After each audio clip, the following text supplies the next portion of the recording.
La copropriété divise est la division d'un immeuble en parties privatives, communément appelé le condo, qui appartient à chaque copropriétaire, en parties communes à usage restreint, comme le cabanon, les espaces de stationnement, le balcon, une terrasse. Et en parties communes, la toiture, la structure, les corridors et les ascenseurs.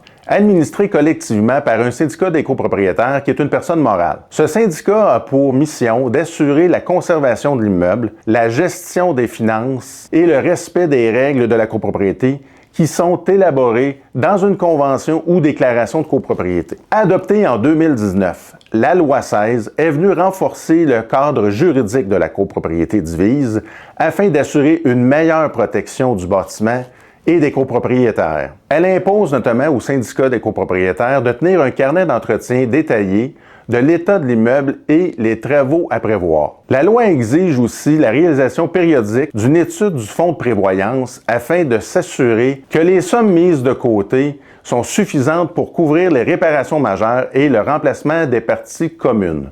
Dans le passé, il arrivait souvent que les frais de condo et le fonds de prévoyance étaient très minimes. Il arrivait même que certains immeubles ne disposaient pas d'un fonds de prévoyance. Quand un nouvel acheteur faisait l'acquisition d'un condo, il était pris par surprise quand une cotisation spéciale importante était demandée pour effectuer une réparation majeure comme réparer des fissures dans un stationnement intérieur ou une piscine en béton. La loi 16 encadre plus strictement les assurances du syndicat et des copropriétaires, réduisant ainsi les risques financiers en cas de sinistre. Dans l'ensemble, cette réforme vise à responsabiliser les gestionnaires de la copropriété, à prévenir la dégradation des immeubles et à limiter les mauvaises surprises financières pour les copropriétaires tant actuels que futurs.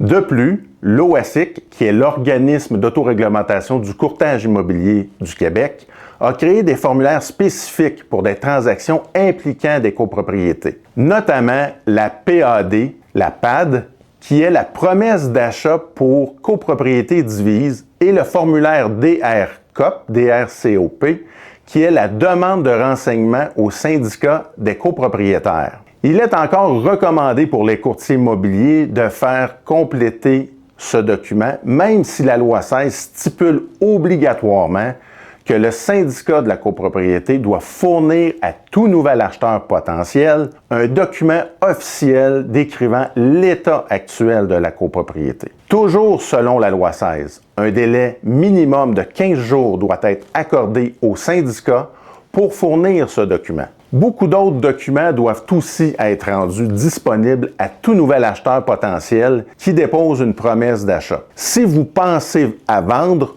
à acheter ou à investir dans un condo locatif, par exemple, contactez-moi parce que votre projet me tient à cœur.